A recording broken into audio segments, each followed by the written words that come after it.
Hey everyone, welcome back to English in Fluency. I'm your host, Alex, and I am so glad you decided to spend some time with me today. Honestly, whether you've been watching this channel for a while or you just found us today, you are in exactly the right place. Because today, we are doing something really practical, really useful. The kind of lesson that is going to stick with you and make a real difference the next time you are listening to English. So grab your notebook, grab a cup of whatever you like to drink, get comfortable, and let's do this together. And here is what I want you to think about before we dive in. Have you ever been listening to someone speak in English, and you catch a word or two, but then the meaning kind of slips away from you? Like you heard the words, but you are not totally sure what the speaker actually meant. That happens to so many learners. And it is not because they are not smart. It is because English speakers do not always say things in the most straightforward way. They say things in layers. They express meaning through the words they choose, through the way they stress those words, and through the situation they are in. Today, we are focusing on one of those layered areas. We are talking about how English speakers express obligation. Specifically, we are going to look at the words must and have to and the phrases around them. And I promise you, by the end of this video, you are going to feel so much more confident when you hear these words in real conversations, in podcasts, in movies, in videos like this one. This is the kind of thing that makes a real, tangible difference to your listening comprehension. So, let us get into it. Before we start the listening practice, I want to give you a little bit of background, because it really helps when you understand why things are said the way they are. When English speakers want to talk about something that is required, something that has to be done, they use a few key expressions. And the two most important ones at the B1 level are must and have to. Now, these two expressions are very similar. In fact, sometimes they are completely interchangeable. But sometimes there is a small but important difference. And that difference is about where the obligation is coming from. Let us talk about must first. When someone says must, they are usually talking about an obligation that comes from themselves. It is internal. It is personal. Like imagine your friend says, "I must call my mom today." That means she feels it strongly inside herself. She feels it is her responsibility. She is not saying her mom told her to call. She is saying she, personally, feels she needs to do it. Must has this sense of personal decision, personal commitment, personal urgency. It often sounds a little more formal or a little more intense, depending on the situation. Now, have to is slightly different. When someone says have to, the obligation usually comes from outside themselves. It is external. It is a rule, a law, a requirement, a situation that someone else has set up. Like if your coworker says, "I have to finish this report by Friday," it usually means someone else set that deadline. A manager, a client, somebody external created that obligation. Have to sounds more everyday, more casual, more like a fact of life. And here is the really interesting thing. In everyday spoken English, especially in informal conversations, people often use these two interchangeably. A person might say, "I must go to the shop," or "I have to go to the shop," and mean exactly the same thing. So your job as a listener is not to obsess over the tiny grammatical difference every single time. Your job is to recognize that both of these expressions are signaling obligation, something that needs to happen, something that is required or necessary. But there is more. because English speakers do not just use must and have to in their base forms. They combine them with other words and create longer phrases that shift the meaning a little bit. Let us talk about some of those now, and I want to be thorough here because the more you understand these shades of meaning, the better your listening comprehension is going to be. One very common phrase you will hear is have got to. This is especially common in British English, and it is very conversational. When someone says, "I have got to leave now," they mean exactly the same as "I have to leave now." The obligation is there, the necessity is there, but it sounds very natural and casual. You will hear this all the time in everyday conversation. She has got to see a doctor. We have got to find a solution. You have got to try this restaurant. All of these are expressing strong necessity or obligation, but in a very relaxed, friendly way. Another phrase you will hear is need to. Now, need to is very close in meaning to have to, but it carries a slightly softer feeling. It still means something is required or important, but it does not always feel as strict as must. Like if someone says you need to rest, they are not giving you a strict order. They are telling you it is important, it is necessary for your well-being. Need to is extremely common in everyday English, and you will hear it constantly once you start listening for it. Then there is supposed to. Oh, this one is really interesting and it comes up all the time.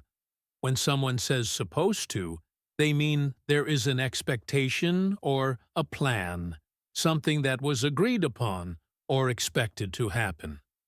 It is not as strong as must or have to.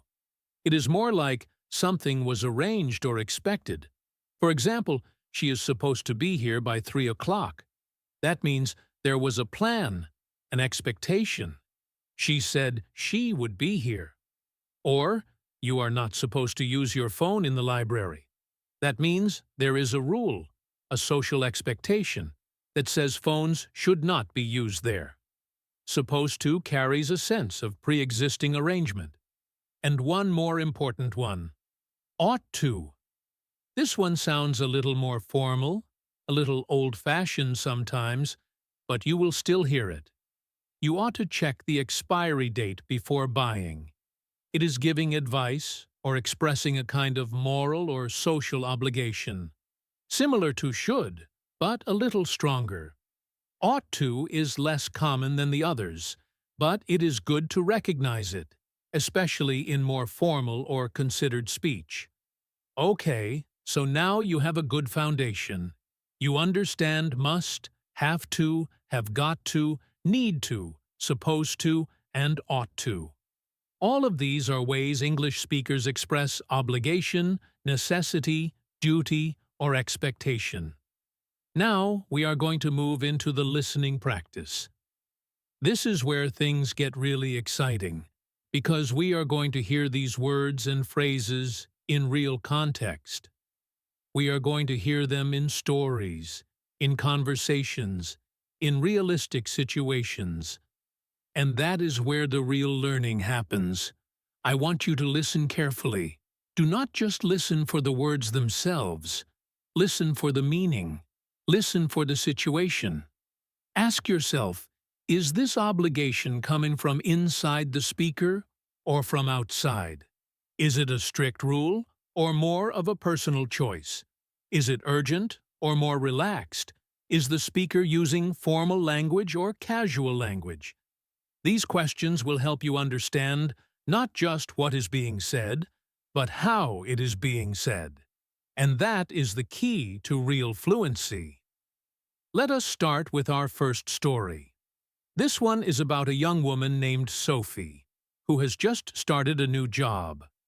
Listen to how the characters in the story express obligation, and pay attention to the different words and phrases they use.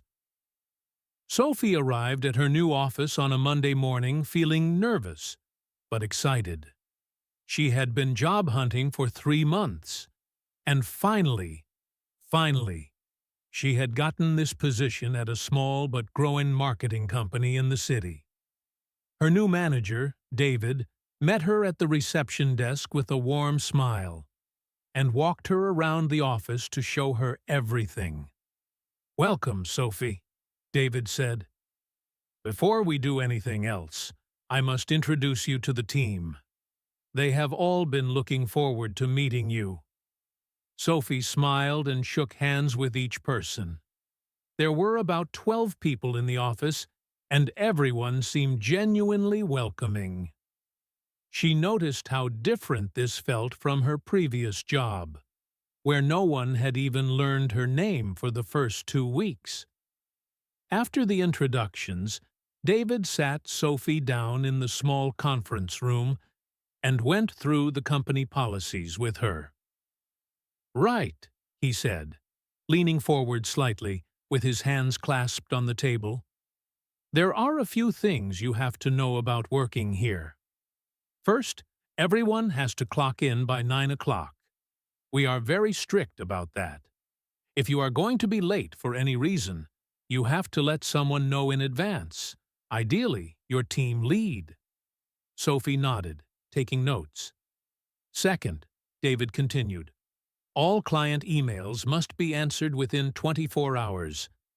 That is not a suggestion. That is a rule we take very seriously here." Sophie understood immediately.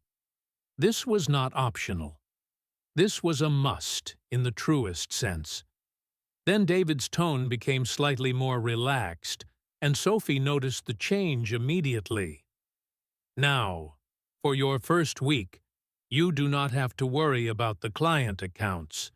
Just observe, ask questions, get familiar with how we do things.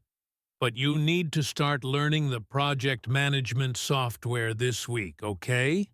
Because next week you will have your first real tasks, and you will need to be comfortable with it." Sophie felt a little relieved. She did not have to jump straight into the deep end. She had a week to find her feet. But the software, she needed to get on top of that, and she was going to. She made a note with a small star next to it. After the meeting, Sophie's new colleague and desk neighbor, a friendly and slightly rumpled guy named Marcus, leaned over and said quietly, "Hey, do not stress too much. David seems intense, but he is actually really great. Oh, one thing though, you have got to remember to put your lunch in the fridge with your name on it. Someone kept eating people's food last month, and it got very dramatic." Sophie raised her eyebrows. "How dramatic?" Marcus pulled a face. "Let us just say there was a meeting. A whole meeting. About sandwiches." Sophie burst out laughing. Marcus grinned, pleased with himself. "Anyway, just label your stuff. You have got to." Sophie nodded, still smiling. "Consider it done." Later that day, Sophie overheard a conversation between two colleagues, Priya and Jamie. They were talking about an upcoming deadline that was clearly causing some stress. "Have you finished the Henderson report yet?" Priya asked, keeping her voice low. Jamie sighed, rubbing the back of his neck. "Not even close. I have got to stay late tonight. There is no way around it. It is supposed to go out first thing tomorrow morning, and I am still on the first draft." Priya made a sympathetic face. "Do you need help? I can stay for an hour. I am pretty much done with my stuff." Jamie looked genuinely grateful. "That would be amazing. You really do not have to, but I appreciate it more than I can say." Priya smiled. "No, it is fine. We ought to help each other out when we can. That is what being a team actually means, right?" That small exchange told Sophie a lot about the culture of the office. People felt they needed to help each other. They did not have to. Nobody was making them. But they chose to. And in Sophie's experience, that said everything about a workplace. Okay, let us pause here for a moment and talk about what we just heard. Did you notice all the different ways obligation was expressed in that story? Let us go through them because I think it is really valuable to look at them in context, not just as abstract examples. David said, "I must introduce you to the team." Here, must is being used for a personal obligation. David feels it is important and necessary to do this. It is coming from him. It is his sense of responsibility and professionalism as a manager. Then David said, "Everyone has to clock in by 9 o'clock." This have to is about a company rule, an external obligation. It is not David's personal preference. It is the company's requirement. He is passing along a rule that already exists, not making one up on the spot. David also said, all client emails must be answered within 24 hours. Here, must is being used quite formally, and it is emphasizing that this is a non-negotiable rule. Notice how it sounds even stronger than have to in this context. The word must here gives it weight and authority. It is the language of policy. Then David switched to "you need to start learning the software." The phrase "need to" here is still expressing obligation, but it is slightly softer. It is important, it is necessary, but it does not feel like a strict company rule the way must did a moment ago. It feels more like practical advice, something Sophie genuinely needs to do for her own success. There is even a hint of care in it. Marcus said, "You have got to remember to put your lunch in the fridge." This "have got to" is very casual and friendly. It is the most informal of all the expressions we had heard. And notice, Marcus is not making a company rule. He is sharing a practical tip based on personal experience and mild workplace trauma. Jamie said, "I have got to stay late tonight." This is personal necessity. The situation is forcing Jamie to stay late. The obligation is coming from an external deadline and from the gap between where the work is and where it needs to be. And then Priya said, "We ought to help each other out." This is a moral or social obligation. It is a value. It is not a rule from outside. It is a principle Priya believes in. "Ought to" here expresses a kind of ethical shouldness, a belief about how people should treat each other. And notice Jamie's line, "You really do not have to, but I appreciate it." This is the negative form. Do not have to means there is no obligation. There is no rule requiring Priya to stay. It is her choice. And this is really important to understand, because do not have to and must not mean completely different things. Do not have to means it is not required. Must not means it is forbidden, it is not allowed. These two are totally different in meaning, and English learners sometimes mix them up, which can cause some real confusion. Let us talk about that difference in more detail, because it is so important, and it comes up constantly. Imagine someone says, "You do not have to wear a tie to this meeting." That means ties are optional. There is no rule requiring one. You can wear one if you want, but you do not need to. Now compare that to, "You must not talk during the exam." That is completely different. That is a prohibition, a rule against something. You are forbidden from talking. Do you feel the difference? Do not have to is freedom from obligation. Must not is a strict prohibition. Let me give you some more examples so this really settles in your mind. You do not have to call ahead before coming to our office. This means calling is optional. You are welcome to just show up. No prior call needed. Compare that to, "You must not enter the restricted area without permission." This means it is forbidden. You cannot go in there. It is against the rules, and possibly dangerous. She does not have to work on weekends. She is free to rest. Weekends are not her working days, and nobody expects her to be there. Compare that to, he must not tell anyone about the surprise party. He is being warned not to speak. It is forbidden in this context because it would ruin something special. They do not have to bring anything to the dinner, but they could bring wine if they wanted. No obligation to bring anything, but there is a warm, open invitation to do so. Compare that to, they must not bring any outside food to the hospital. That is a strict rule. Outside food is forbidden in that space. I really hope that difference is crystal clear now. It is one of the most important distinctions you can make when listening to English. And once you know it, you will never mix them up again. Now let us go back to our listening practice. I want to take you into a second story. This one is a little different. We are going to follow a family over the course of a busy Saturday morning. Listen carefully to all the expressions of obligation and notice how they fit into the natural flow of family conversation. It was Saturday morning, and the Chen family home was already buzzing with activity at 8 o'clock. The mother, Fiona, was in the kitchen making coffee and mentally going through a very long list of things that needed to happen before noon. Her husband, Robert, was still in his pajamas, sitting at the kitchen table scrolling through his phone with the unfocused look of someone who had not yet fully woken up.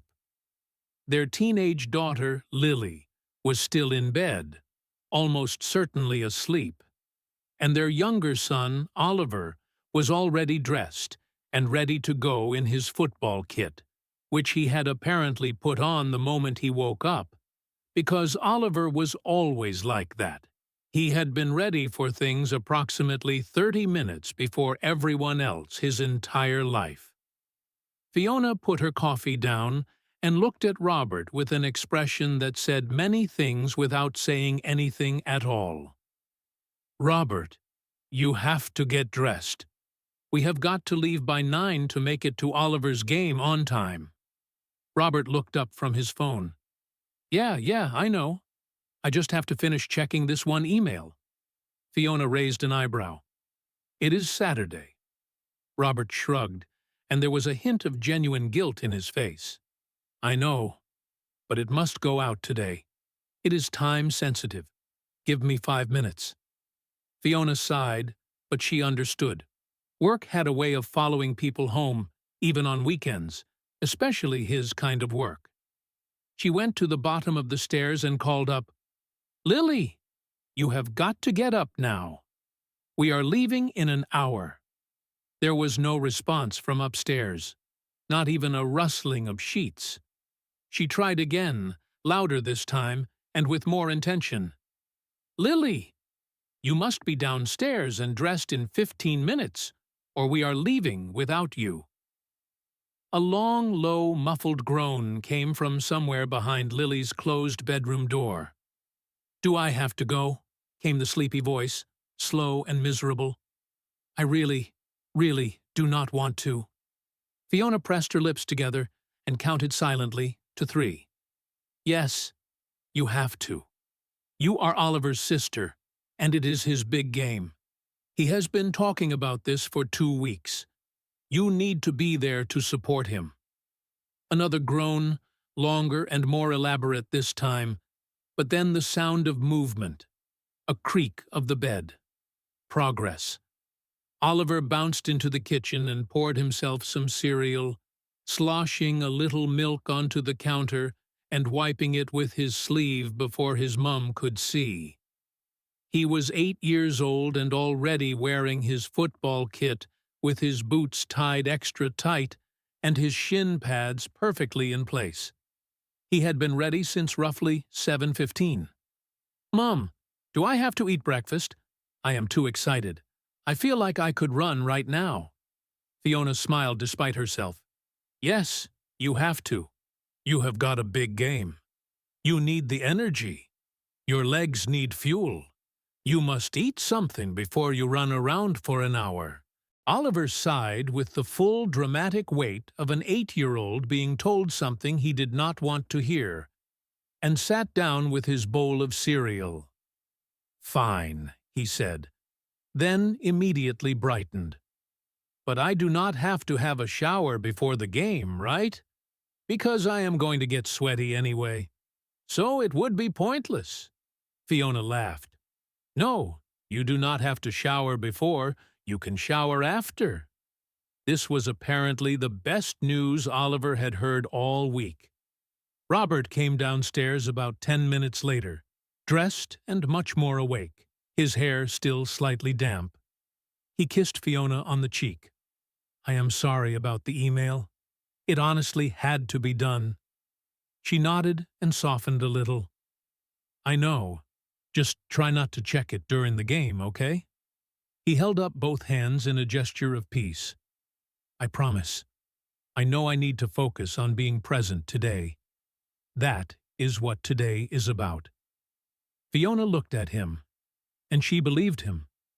That was one of the things she genuinely loved about Robert, that he could recognize when he needed to pull himself back from work and actually be in the moment. Lily appeared last, her hair half-brushed, wearing her old jeans and a hoodie that had seen better days. She looked not entirely awake, and faintly resentful of Saturday mornings in general. Do I need to dress up? She asked, looking down at herself with mild suspicion. You are going to a football pitch, Robert said with a warm smile. You do not have to dress up. You are perfect. Lily looked mildly relieved. Cool. Okay, fine. Let us go. And just like that, the gentle chaos of the Chen family morning reorganized itself into something resembling a functioning outing. In the car, on the way to the football ground, Oliver was quiet, which was unusual enough that Fiona noticed after about 3 minutes and glanced back at him. You okay, buddy? Oliver looked out the window at the passing streets. What if I mess up? He said quietly. Do I have to be the best player on the field? Robert answered without hesitation. Absolutely not. You just have to try your best. That is all. You do not have to be perfect. You do not have to score. You just have to give it everything you have got. And that is more than enough. Oliver was quiet for a moment, thinking about this. Okay, he said, and his voice was steadier. I can do that. And there is something I want to point out about that moment. You just have to try your best. That sentence contained an obligation, yes, but it was a loving, gentle, encouraging obligation. Not a rule from outside, not a company policy, not a legal requirement. It was a dad telling his son what actually mattered. And that is what I love most about listening practice. You do not just learn language. You learn how language carries emotion, how it carries warmth and care and human connection. Now I want to do something slightly different for a few minutes. I want to talk about the way tone and stress affect meaning. Because in English, it is not just the words that matter, it is how you say them. And this is something that really separates good listeners from great ones. Let me give you some examples that I think will stick with you. If someone says, "You must be joking," the stress is on must, and the meaning is actually disbelief or surprise. It is an idiomatic expression, like, there is no way that is true. That cannot be real. This is not about obligation at all. It is about shock. But if someone says, "You must finish this tonight," the stress is on finish and tonight, and the meaning is very much about obligation. There is no ambiguity. Something must get done before a specific time. If someone says slowly and very firmly, "You Have, to, listen. To. Me, each word is stressed separately, and the meaning is extremely serious. The speaker wants complete attention, and they want it now. And if someone says very casually and enthusiastically, "Oh, you have got to try this cake," the gotta, which is a relaxed pronunciation of have got to, is not serious at all. It is enthusiastic recommendation. This cake is incredible, and I want you to experience it. The form is the same, obligation language, but the emotion is completely different. So the same words, said in different ways, can carry very different emotional weights. This is why listening practice is so much more than vocabulary. It is about learning to hear the full picture of what someone means. The words are just one part of it. Let us move into our third listening scenario. This one is more formal. We are going to listen in on a workplace training session.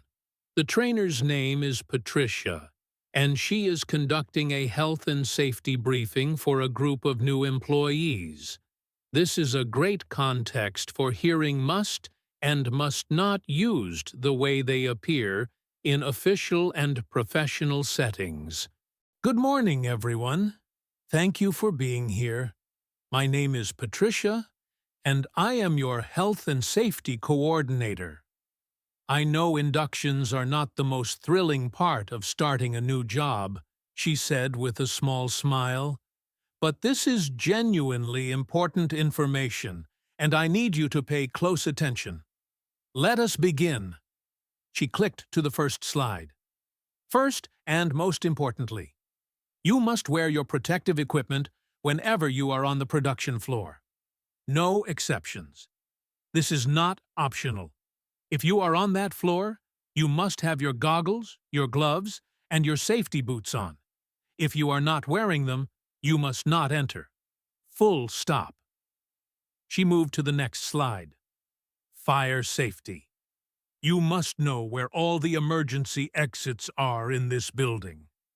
I am going to show you on the map in a moment. You must also know the location of the nearest fire extinguisher to your workstation. If there is ever an alarm, you have to follow the evacuation procedure immediately and without question. You must not use the lifts under any circumstances. You must not try to collect your personal belongings. You must leave the building immediately and go directly to the assembly point, which is the car park on the east side. A new employee, a young man named Ethan, raised his hand. What if we see something but we are not sure if it is a real emergency? Patricia nodded approvingly. Great question, Ethan. You have to report it. You must never assume something is fine just because it looks small or contained. If you see smoke, if you see a chemical spill, if you see faulty equipment, you have to report it to your supervisor immediately. You must not try to deal with it yourself unless you have received specific training for that type of incident. And if you have not had that training, and most of you have not yet, you must contact the safety team and wait for their guidance.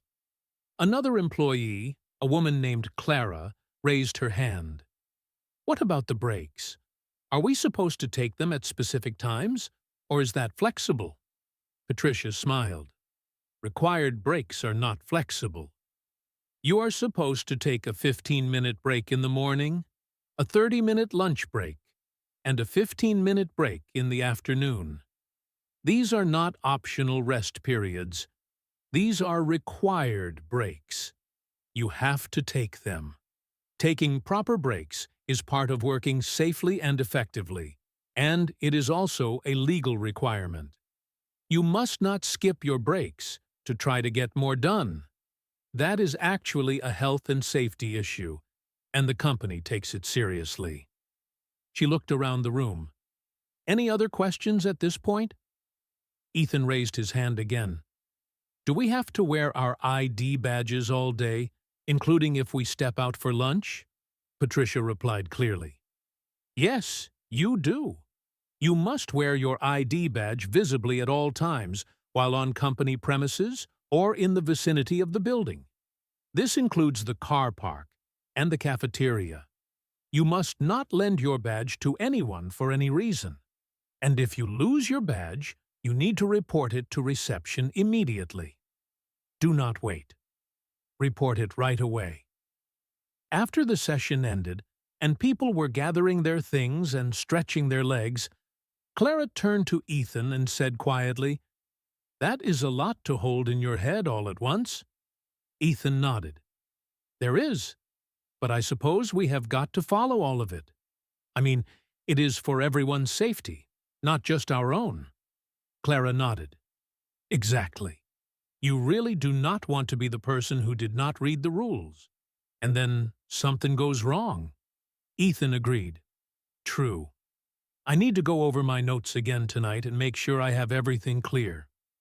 Clara smiled. "Same. We ought to take this seriously. Even the stuff that seems like common sense." Ethan nodded. Agreed. And with that, they headed off to their respective departments, both a little more aware of the obligations and responsibilities that came with their new roles, and both a little more grateful to be working somewhere that took safety seriously enough to make it clear from day one. All right, let us keep going. We have done a formal training session, a family Saturday morning, and a new employee's first day. Now I want to give you a conversation that is purely social. Two friends talking. Because that is when language gets really relaxed and really authentic. You will hear obligation expressed in the most natural, everyday way possible. The characters are two old friends named Natalie and Ben, meeting for coffee after not seeing each other for a few months. Natalie was already at the cafe when Ben arrived, slightly out of breath, and apologizing before he had even sat down. "I am so sorry. The tube was an absolute nightmare." Natalie waved her hand. "Do not even worry. I have only been here 5 minutes, and I ordered you a coffee." Ben looked relieved and genuinely touched. "Oh, you did not have to do that." Natalie shrugged easily. "I know I did not have to. I wanted to." Ben smiled at her. "You really are the best. You know that?" They settled in and caught up, jumping from topic to topic the way old friends do, the conversation easy and warm and full of laughter. At one point, Natalie mentioned she had been thinking about going back to university to do a postgraduate degree. "I have just been feeling like I have got to do more with my life," she said. "You know? Like I need to grow, professionally and intellectually. I am not where I want to be yet, and I am starting to feel it."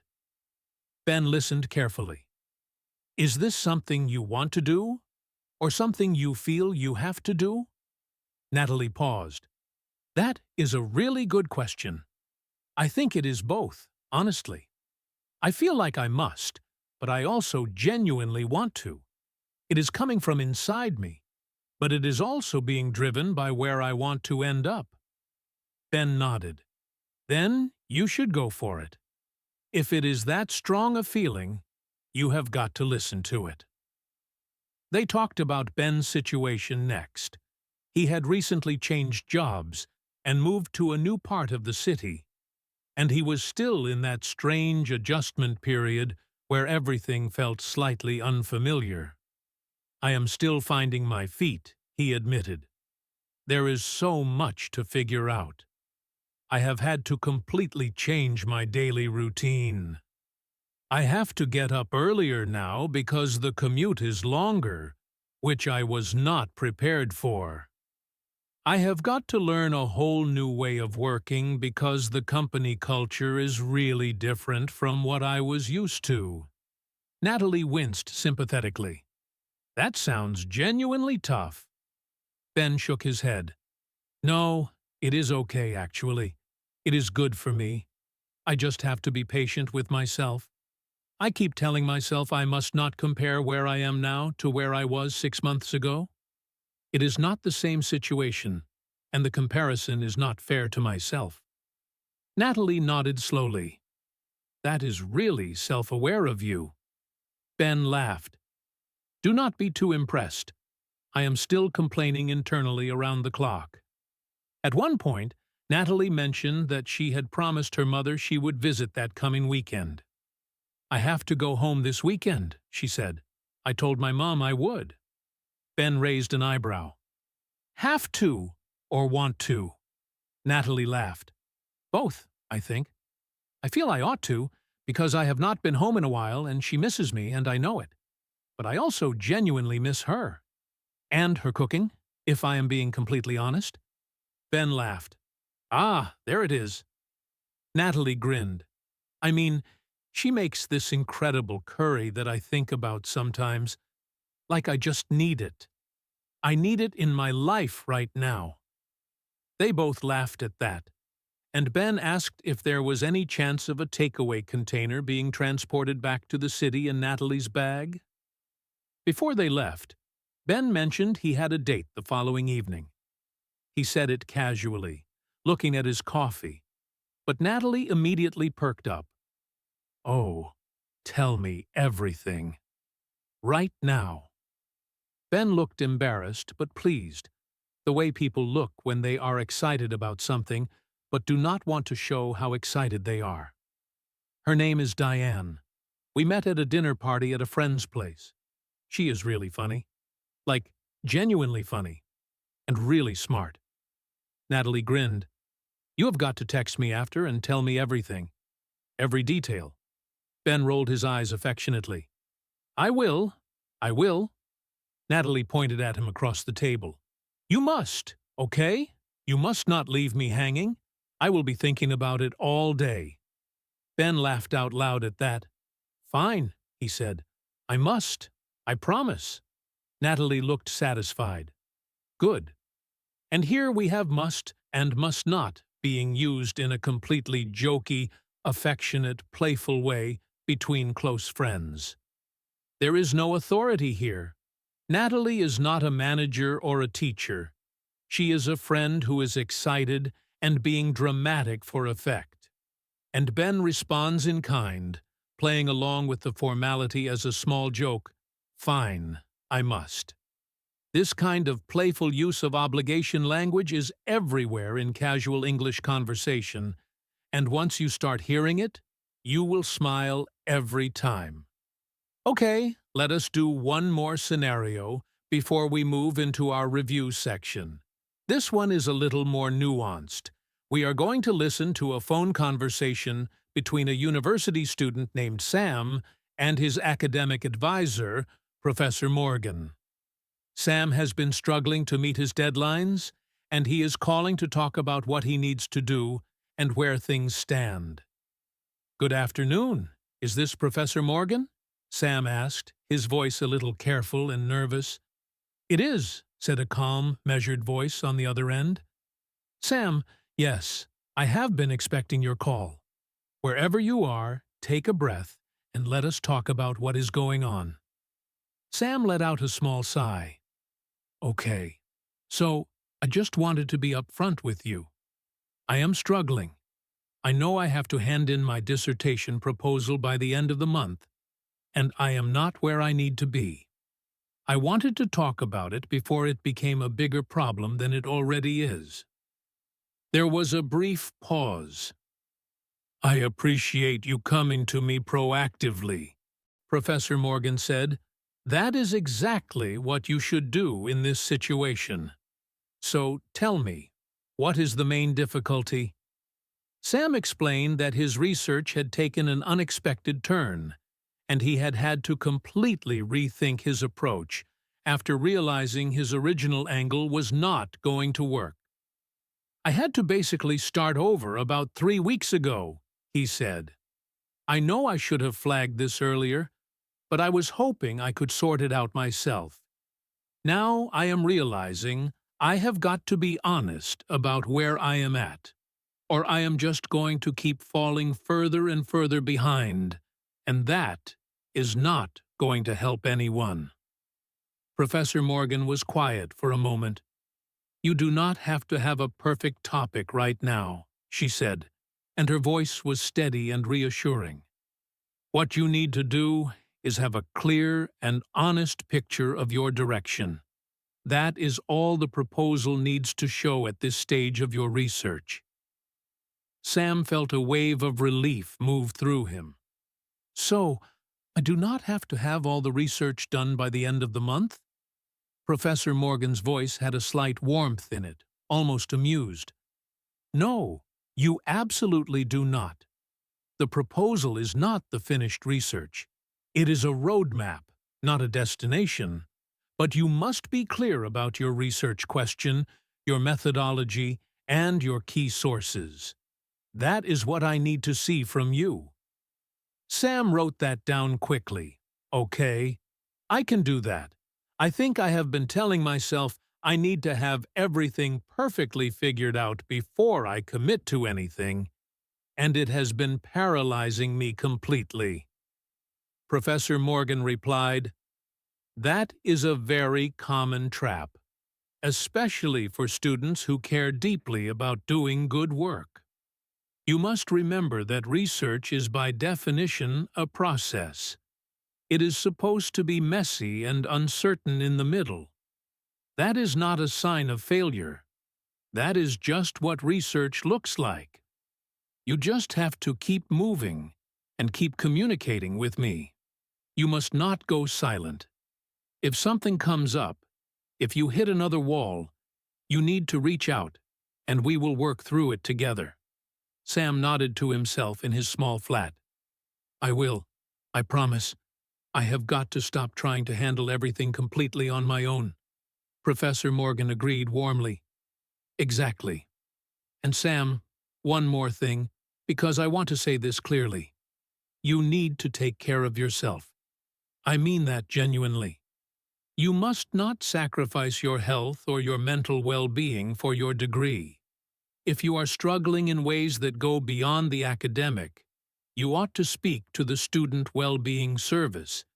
It is free, it is confidential, and it is there precisely for situations like this." Sam was quiet for a moment. "Thank you. I will think about that." She continued gently, "You do not have to be dealing with this alone. That is what all of us, the academic staff, the well-being team, your fellow students, we are all here for. Now, I want to spend a little more time on something that I think is going to make a huge difference in how you listen, and that is understanding the emotional weight of obligation words in different relationships. Because the same word can feel completely different depending on who is saying it to whom. Think about that for a second. When a parent says to a small child, "You must hold my hand when we cross the street," the must there is born out of love and protection. There is authority in it, yes, but it is tender authority. It is the authority of someone who would do anything to keep that child safe. The child might resist, might feel the must as a restriction, but the parent means it as a shield.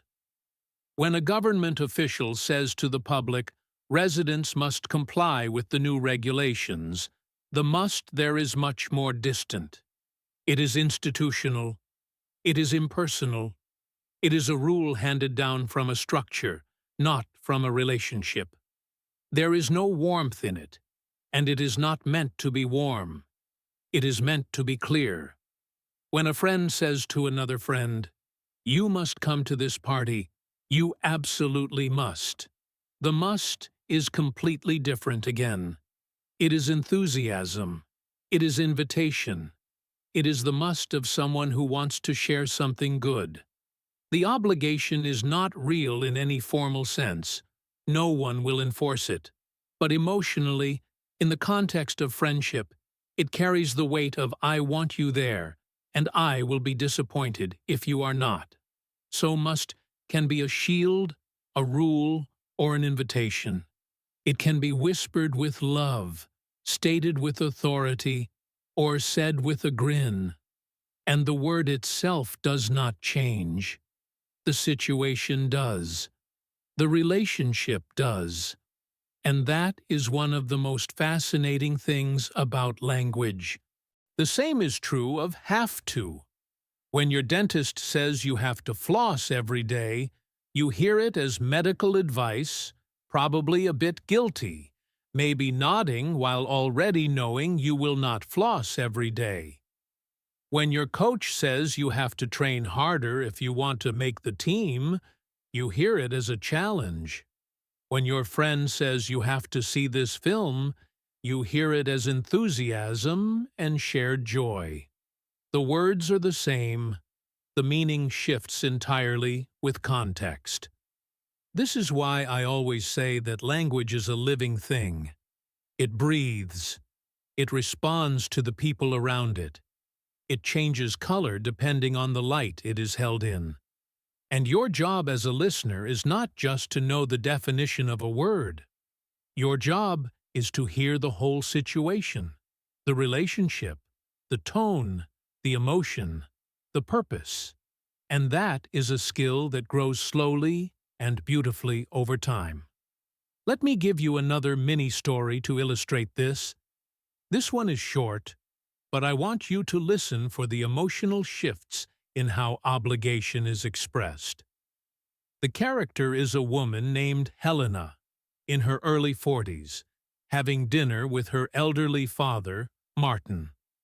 Martin has recently been diagnosed with a heart condition, and Helena has been worried about him. They were sitting at the small dining table in Martin's flat, eating the soup Helena had made and brought over in a container. Martin kept reaching for the salt. Helena put her hand gently over the salt shaker. "Dad, you do not need to add more salt. The doctor said you have to watch your sodium now." Martin gave her the look that all fathers give their children when their children are right, but they do not want to acknowledge it.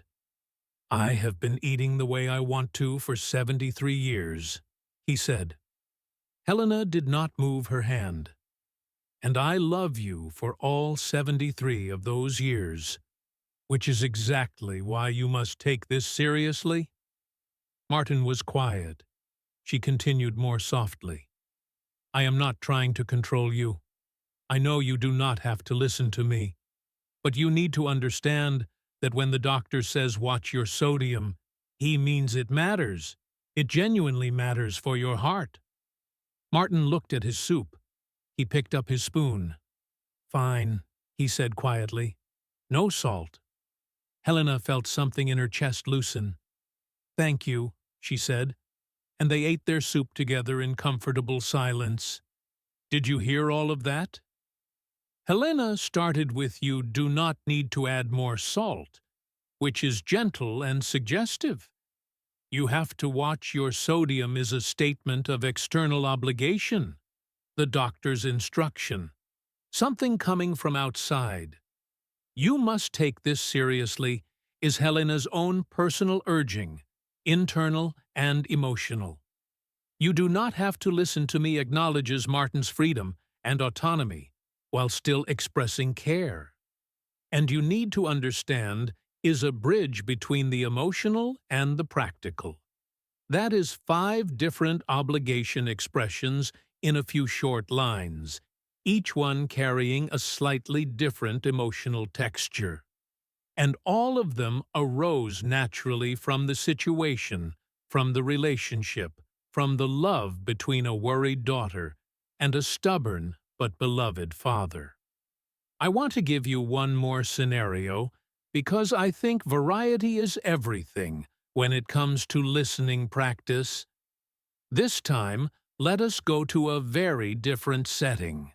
A community center meeting. A small neighborhood has a problem with traffic near the local school, and concerned residents have gathered to talk about what needs to happen.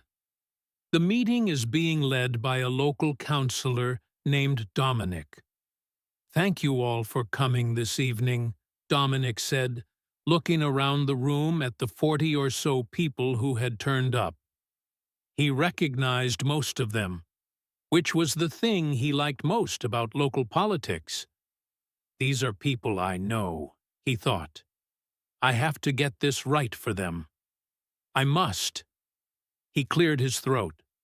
"We have all seen the situation outside the primary school in the mornings. It is dangerous. Something has to change, and it has to change before the next school term begins." There were murmurs of agreement around the room. A woman named Ruth raised her hand. "What exactly has to happen? Who is responsible for making the changes?" Dominic nodded. "The council has to put forward a formal proposal. We need to present it to the traffic authority, and they have to approve any changes to the road layout.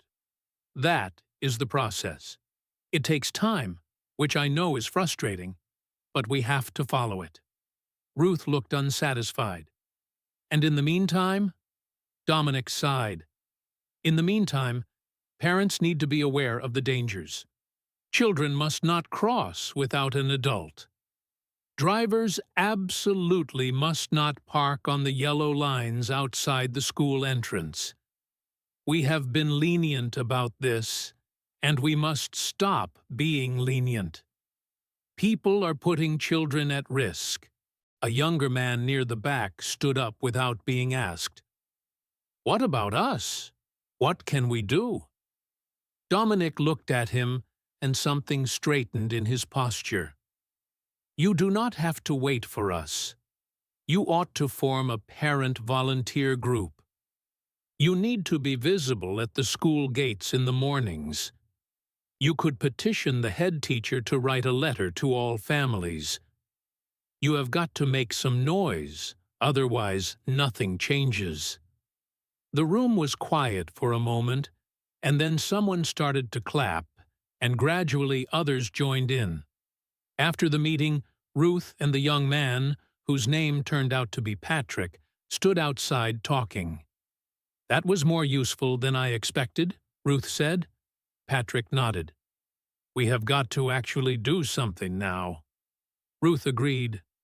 "We need to set up that volunteer group this week. We must not let the momentum die." Patrick nodded seriously. "Agreed. We ought to hold a first meeting by the weekend." He pulled out his phone. "Can I have your number? We should all be in contact." Ruth smiled. "Of course. We all have to work together on this one." And there you have it.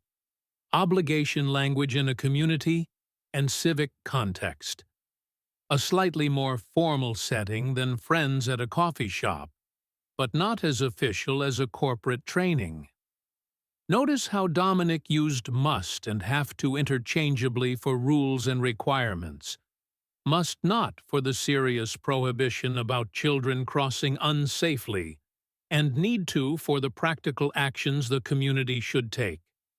And then Ruth and Patrick, talking informally outside afterward, shifted immediately to have got to, need to, must not, and ought to, all used in their most natural conversational forms. One more thing I want to mention before our review, and that is the question form. Because obligation is not just expressed in statements, it is also expressed in questions, and those questions can carry a lot of meaning. When someone asks, "Do I have to do this?" they might be genuinely uncertain about whether something is required, or they might be gently pushing back, or they might be checking whether they have a choice. The meaning depends on tone. When someone asks, "Must I really finish it today?" the word really is doing extra work. It is softening the question. It is almost apologetic. It is a way of asking, "Can this be flexible?" without directly saying, "Can this be flexible?" When someone says, "Do you really have to leave so early?"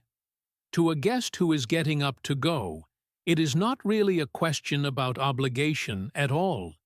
It is an expression of warmth and a gentle invitation to stay longer. The form is a question about obligation, but the function is social warmth. And when someone says, "Surely you do not have to wear that to the interview," they are using obligation language wrapped in disbelief.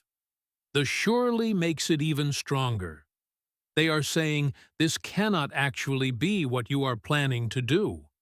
These question forms are everywhere in real English conversation. Learning to hear them and understand their function, not just their form, is a real mark of advanced listening comprehension. And it is exactly the kind of thing you build through the kind of practice we have been doing today. We are coming towards the end of our practice today, but I want to do a little review activity with you first. I am going to describe some situations, and I want you to think about which expression would fit best. Do not overthink it. Just listen, and ask yourself what sounds right based on everything we have covered today. Situation 1. A doctor is talking to a patient. You blank take your medication every day without fail. Missing a day could be very dangerous. What word completes this? The answer is must. This is a strong medical obligation, non-negotiable, important for health. The speaker is issuing clear, firm guidance. Situation 2. A sign outside a swimming pool says, "Swimmers blank bring their own towels." Towels can be purchased at reception. What word fits here? The answer is do not have to. Towels are available to buy. There is no requirement to bring your own. It is optional. Situation 3. A friend texts you before a party. "Hey, you blank try the food Maria's making. It is incredible." What fits here? The answer is must or have got to. This is enthusiastic recommendation, not a rule, but must and have got to work perfectly for strong recommendations between friends, the kind that say, "Trust me on this one." Situation 4. Your boss tells you before a big meeting, "We blank go over the main points before the client arrives. We only have 10 minutes. What fits here? The answer is have to or need to. This is urgent and practical. The situation is creating the obligation. The time pressure is real.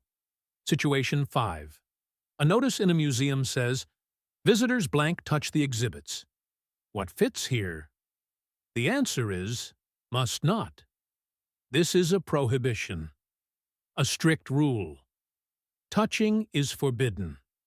This is the classic formal prohibition language you see in official spaces. Situation 6.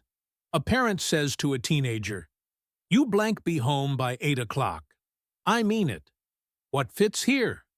Both have to and must work, but must sounds more firm and non-negotiable.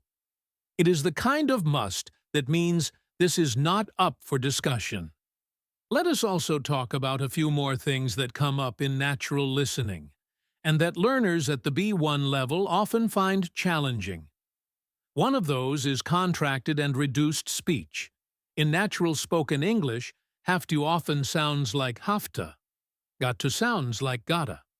Must have sounds like must have. And need to can sound almost like needa in very fast, casual speech. Let me say those again, so you can really hear the difference. I have to go. That is, I have to go. The have and the to have blended together into one unit, have to. You gotta see this. That is, you have got to see this. The have got to has collapsed into gotta. She must have forgotten. That is, she must have forgotten. The have has reduced to a short schwa sound, must have. We need a talk. That is, we need to talk. The to has reduced almost to nothing and blends into the word before it.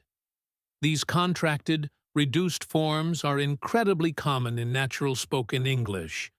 especially in informal conversations between people who know each other well. And if you are not used to them, they can make listening significantly harder because you might hear sounds but not connect them to the words you know. So, training your ear to recognize these reduced forms is a really important part of listening comprehension. The way to get comfortable with them is simply through repeated exposure. Listen a lot. Listen actively. And over time, your brain will start to decode these patterns automatically. It is not magic. It is just the brain doing what brains are brilliant at, finding patterns through repetition.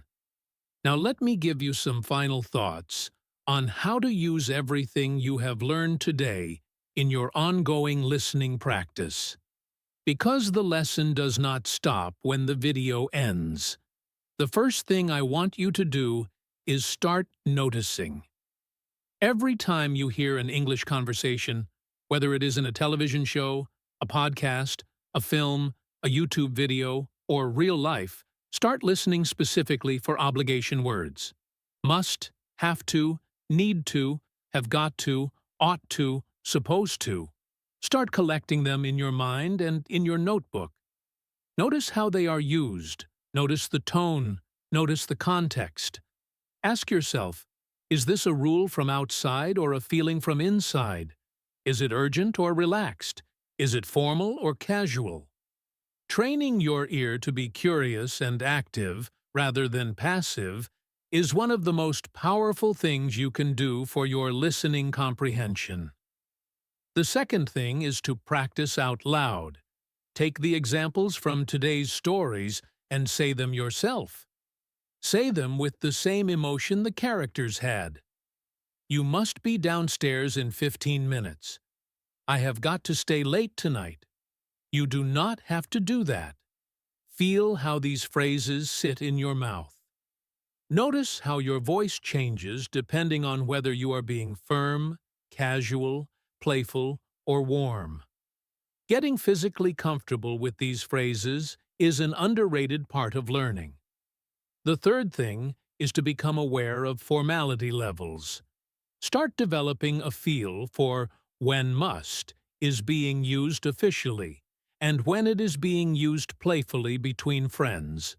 Start hearing the difference between a company policy must and an excited friend's you must try this. Context will tell you everything once you are tuned into it. And the fourth thing, keep listening. Keep coming back to this kind of focused, intentional practice. Real fluency in listening is not built in a day. It is built through hundreds of hours of exposure and active engagement. Every time you sit down and really listen, really pay attention, really think about what is being said and how and why it is being said that way, you are building a skill that will serve you for the rest of your life. And every single session matters, including this one. Okay, I think it is time to wrap up today's lesson.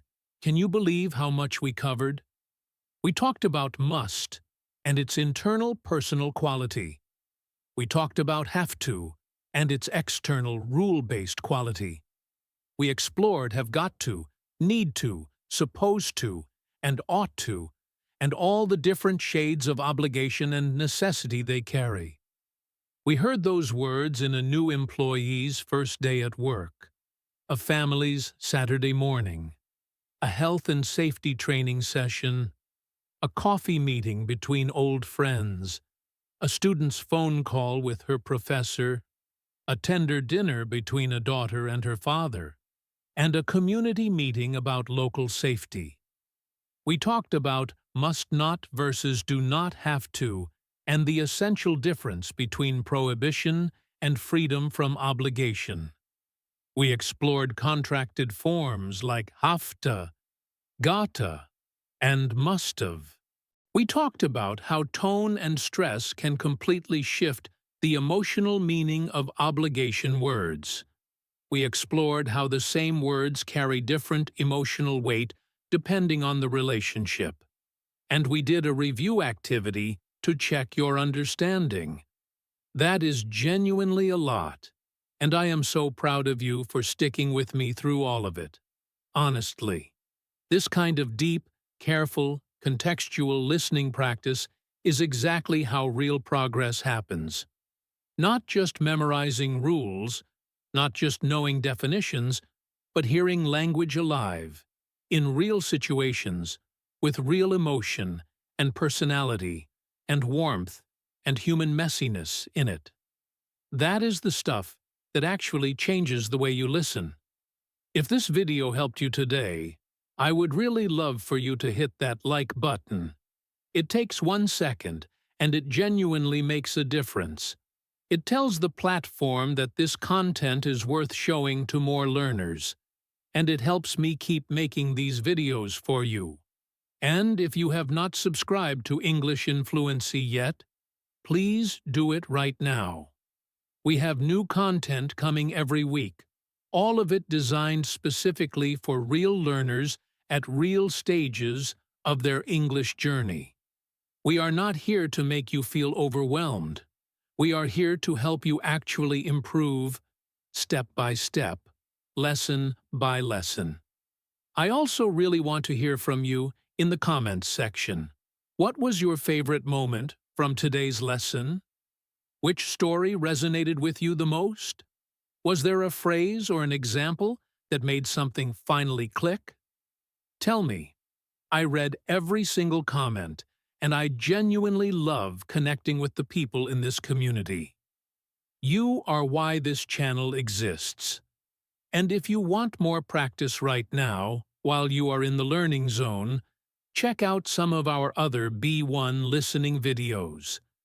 We have lessons on understanding conditional sentences in natural speech, catching tense changes when people tell stories, and following conversations when speakers talk very fast. There is always something to work on, and I am always here to walk you through it. Thank you so much for watching English in Fluency today. I am Alex. Keep listening, keep practicing. Be kind to yourself on the journey, and I will see you in the next one.